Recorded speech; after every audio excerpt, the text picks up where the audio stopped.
So we're going to try something a little bit different in this video. I'm actually going to attempt to make some improvements to my comic book room literally as I film them. And I've never done this before. I'm not quite sure what to expect as I open up this package that you see here at the end of the table.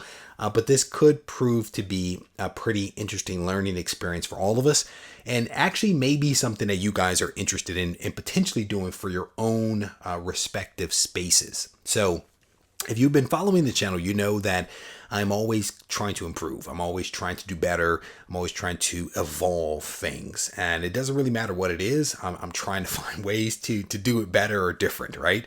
And so if you've watched my various videos that I've done here on the room, and in terms of the improvements that I've actually made here in my space, one of the earliest things that I actually did was this window that sits right here has been completely blacked out with some UV protection. It completely blocks out all light from actually entering this room. But there is still UV in this room.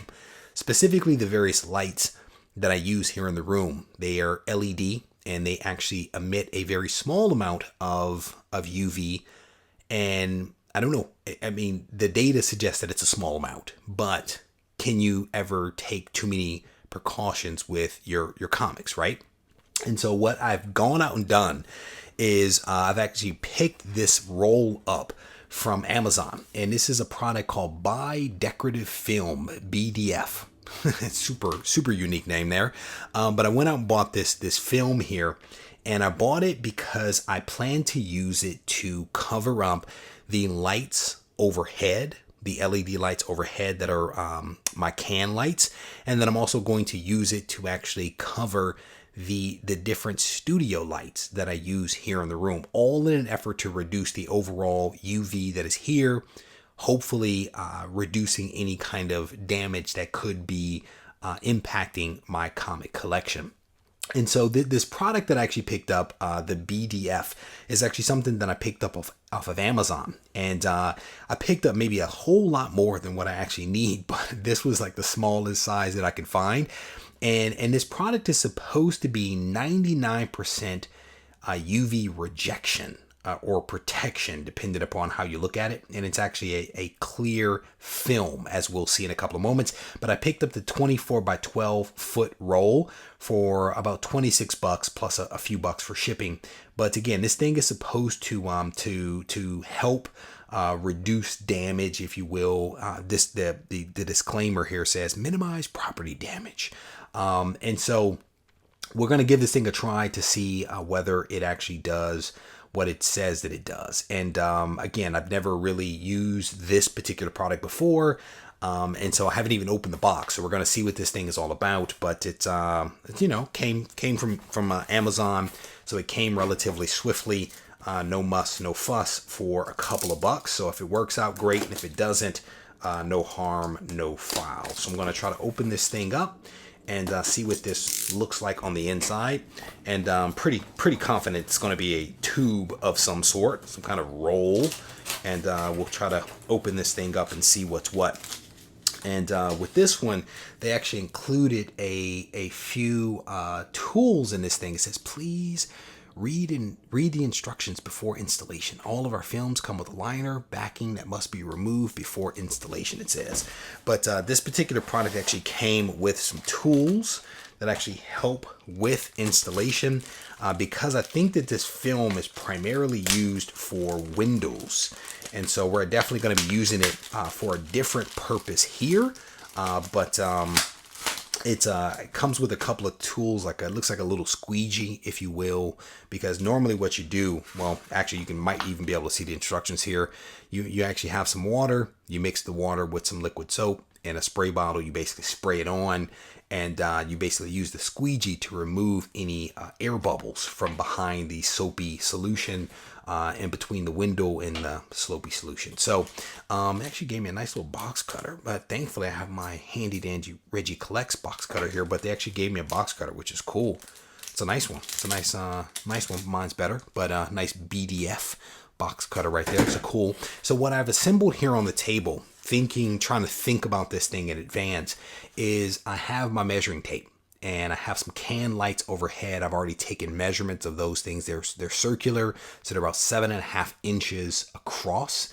And I actually found a bowl here in the house that is about, I'm sorry, the can lights overhead are 7.5 inches. This bowl is about 7 inches. And so what I plan to do is to cut the film to the size of the bowl, which means that it should fit over nicely of the light above, giving me a little extra room on the rim of that can light to be able to adhere the film to the outer ring of that can light. Hopefully that makes sense. But I have some painter's tape here in case I need to do a couple of things. I have my box cutter, I have my scissors, I have my pen, and also my measuring tape. But I did the measurement ahead of time because I knew what I was going to at least be attempting to adhere this thing to. So, and again, if this all works out, I'll have to do the studio lights, which means I'll have to take some measurements separately for those things. But it's a protective coat cover on that thing, and they use blue painter's tape as well. I sense a theme here, so let me see if I can see where the film is. So this stuff is actually pretty thin. It's actually pretty thin. I want to see if I can find the edge here. I may actually have to read instructions. I mean, can you believe that? Oh, there we go. Okay, so there is definitely a film on there. Let's see. It should be sticky, I do believe. So I'm trying to actually separate the film here on one side. It's almost like a band-aid, if you will. I'm trying to separate these two pieces because I think that there is. I'm trying to see if there's any adhesive on that side. My guess is that there is not. Let's see if I can use the tape to separate it. Give me another piece of tape here. Again, we are doing this in real time. Let's see if we can make some magic happen. See if we can get the tape. Yep, there we go. That worked. Okay. And that is tacky. Very nice. All right. So basically what I did there is I used two pieces of painter's tape, one on each side of the sheet, to pull the backing off of the film itself, to separate those two sheets, to make sure that the film was actually tacky, because I wanted to see whether it would kind of adhere to the light up there. This thing also, because it is UV protection, actually blocks heat as well, which I think is going to be a good thing. So let's see if I can get this ready. And what I'm going to try to do is I'm going to try to cut out a piece. We're going to get it because we have a lot here, and so if we make some mistakes, who cares? No harm, no foul. So again, if I was doing this without the camera being on, I would probably be a lot more careful with it. But for the sake of what we are trying to do here, I'm just going to cut a nice little section here, and I'm going to put this to the side. So we have a section of film here, much larger than I think, much larger I think than what we need. There we go. Okay, so there we go. That is a proof of concept. All right, so we're gonna use this bowl. I'm gonna use it and see whether I don't want to do it on that side. Let's actually flip it over. We're gonna use the coated side. Let's see if I can draw a circle on here. This is the extent of my artistic ability, people. So all of those wonderful artists out there that watch my content, this is the extent of my creative ability right here, demonstrated in, there we go. We actually were successful in making a circle using a household bowl. There you go. So what I did is instead, this side here is the actual film side. So I rolled it over. I used the backing side to trace on.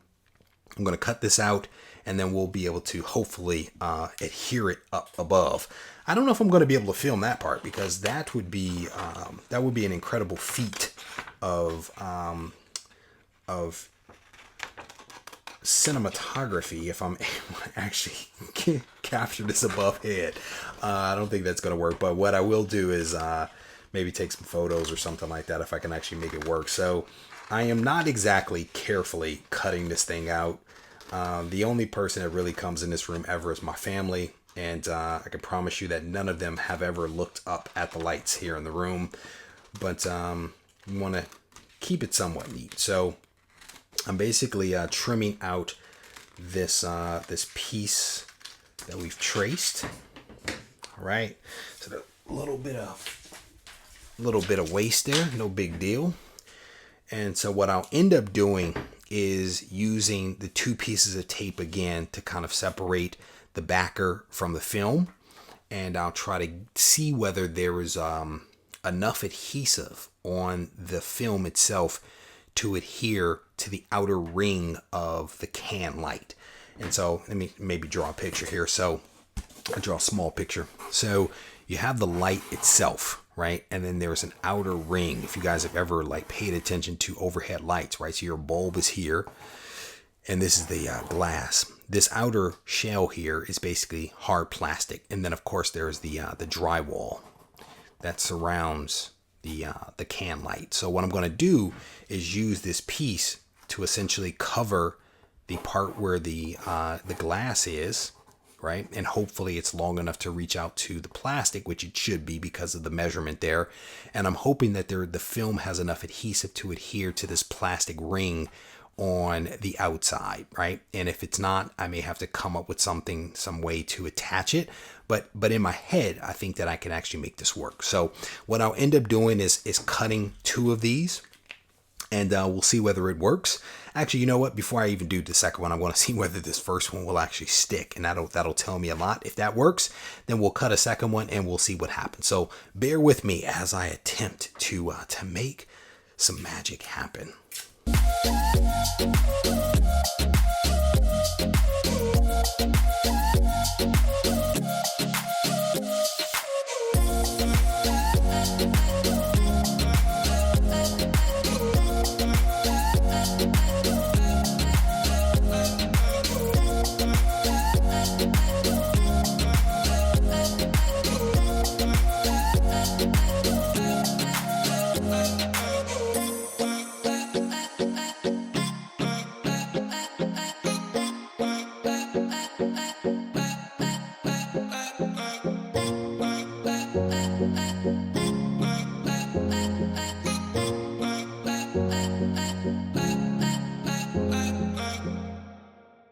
Oh man, that worked like a charm. I cannot believe that. Wow. You know how it's one of those things that you make up in your head, and in your head you're like, this should work. I think that I can make magic. And then it actually works, and you're like so pleased, you know. I can't. So there is enough adhesive on the film side of that thing to actually adhere to the outer plastic ring, and it took right away as I placed it up there, and I think it's actually going to work. I am so pleased with that, so pleased. All right, so let's go ahead. We're gonna cut a second one here. This is working out better than I thought that it would. I'm gonna be completely honest. So I'm actually gonna just cut this one all the way across here, make it clean. Cut that one, and then I may have enough excess here on this one piece to actually do to potentially do one of my small studio lights. So I'm going to use the same, I think I remember which side. I think it's this. That's the top side. Yes, we're going to use this bottom side here. So I'm going to place my bowl down one more time and use my vast creative talents here.